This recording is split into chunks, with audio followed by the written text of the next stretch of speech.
De toute évidence, les oiseaux migrateurs ne perdent jamais le nord.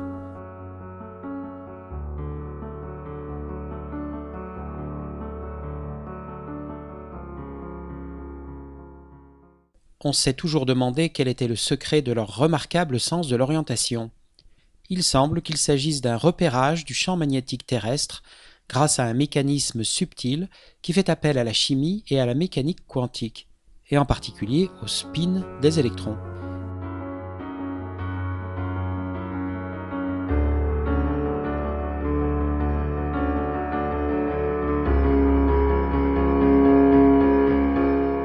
Spin suggère quelque chose qui tourne sur lui-même. L'électron se comporterait-il comme cette toupie que regardent Pauli et Bohr? Pour le savoir, il nous faut revenir en 1913. Cette année-là, le modèle atomique de Bohr décrivait correctement l'atome d'hydrogène. L'électron tournait sur des orbites circulaires correspondant à des niveaux d'énergie autorisés. En désignant ces orbites par des entiers positifs, 1, 2, 3, etc., Niels Bohr introduisait le premier nombre quantique de la physique moderne. Comme son modèle peinait à décrire des atomes à plusieurs électrons, le physicien allemand Arnold Sommerfeld l'améliora en 1916 en donnant aux électrons 2 degrés de liberté supplémentaires, pouvoir tourner sur des orbites elliptiques comme les planètes du système solaire et modifier sa trajectoire en présence d'un champ magnétique. Sommerfeld ajoutait ainsi 2 nombres, L, le nombre quantique orbital, et M, le nombre quantique magnétique. Magnétique car l'électron se comporte comme un petit circuit électrique sensible au champ magnétique extérieur. C'est l'effet Zeeman, du nom du physicien hollandais qu'il avait découvert 20 ans plus tôt en étudiant le spectre du sodium. En approchant un aimant de la lampe, la raie jaune caractéristique du sodium se subdivise, preuve que l'électron subit une force électromagnétique qui modifie ses niveaux d'énergie.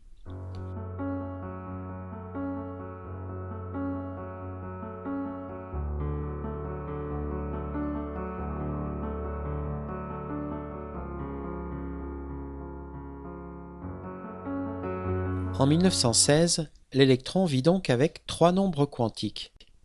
Le modèle de Bohr-Sommerfeld est performant, mais pas irréprochable, car il ne rend pas compte de 2 phénomènes qui sont autant d'énigmes pour la communauté scientifique. Le premier phénomène nous ramène à la spectroscopie du sodium. Quand le champ magnétique s'intensifie, la raie du sodium se subdivise encore. C'est l'effet Zeeman anormal ou anomale, comme disent les spécialistes, car il leur est impossible d'attribuer ce résultat au mouvement orbital de l'électron.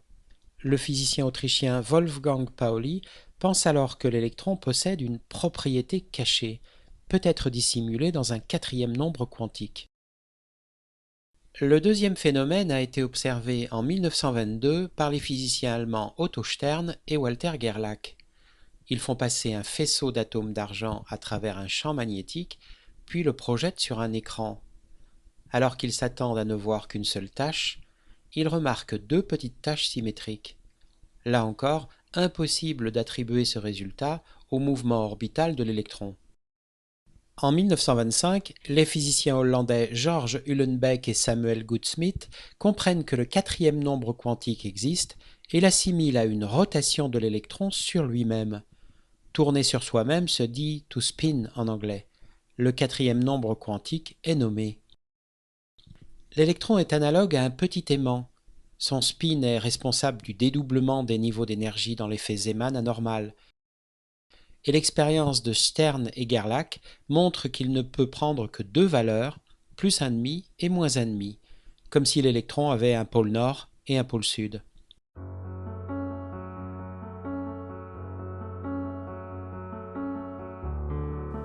Cette vision classique d'une rotation propre de l'électron s'avérera finalement erronée, mais qu'importe, le spin existe bel et bien, c'est une propriété intrinsèque de l'électron, comme sa masse ou sa charge, et l'image de la toupie a l'avantage d'être compréhensible. Les années 1925-1926 marquent l'avènement de la physique moderne, qui traite l'atome de manière totalement quantique. Le modèle de Bohr-Sommerfeld est abandonné, les orbites sont remplacées par des orbitales, sorte de nuages électroniques, solution de l'équation de Schrödinger. Les électrons n'ont plus de position ni de trajectoire précise, mais juste une probabilité de présence. Fait remarquable, les trois nombres quantiques de Bohr-Sommerfeld subsistent dans l'équation de Schrödinger. N se rattache à la dimension de l'orbital, L à la forme et M à l'orientation spatiale. Mais point de spin dans l'équation de Schrödinger. C'est le physicien et mathématicien anglais Paul Dirac qui l'intègre en 1928 en transformant l'équation. À partir des années 1930, pratiquement toutes les propriétés magnétiques de la matière seront expliquées par le mouvement orbital de l'électron et par son spin. Mais c'est à la frontière du magnétisme et de l'électronique que nous allons nous rendre. Un nouveau domaine s'y est développé dans les années 1980, celui de la spintronique. La spintronique est un type d'électronique qui exploite le spin de l'électron en plus de sa charge électrique, comme dans l'électronique traditionnelle. L'application la plus connue est l'effet de magnétorésistance géante ou GMR qui permet entre autres le stockage numérique sur des disques durs de plus en plus miniaturisés.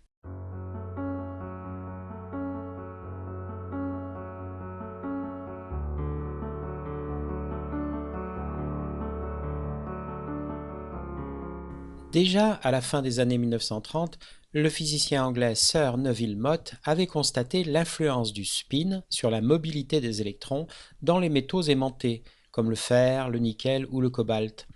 Une simple impureté pouvait freiner très différemment la conduction des électrons de spin-up et de spin-down. L'étude des courants de spin se développe vers 1970 grâce notamment aux physiciens Ian Campbell et Albert Fer au laboratoire d'Orsay en France.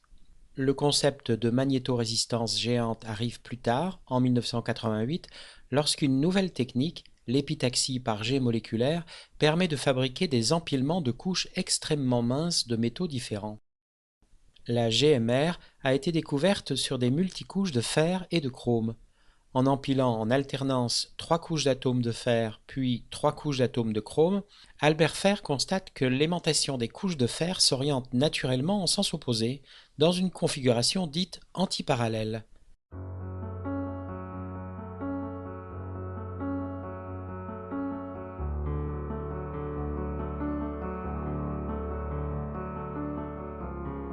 Sans champ magnétique, l'une des couches arrête les électrons de spin-down, tandis que l'autre arrête les électrons de spin-up.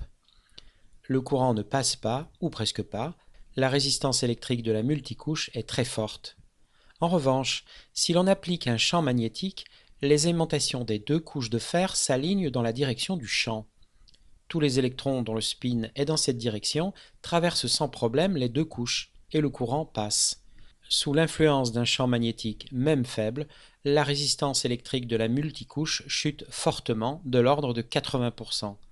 C'est pourquoi on appelle ce phénomène magnétorésistance géante.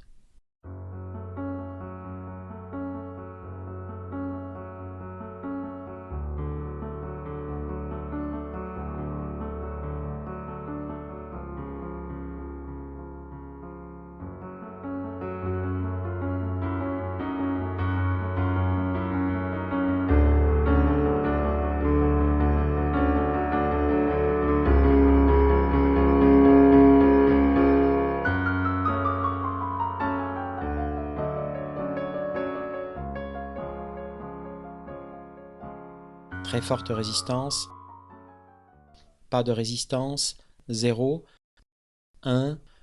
Ce petit champ sera, par exemple, celui généré par les inscriptions magnétiques sur le disque dur d'un ordinateur.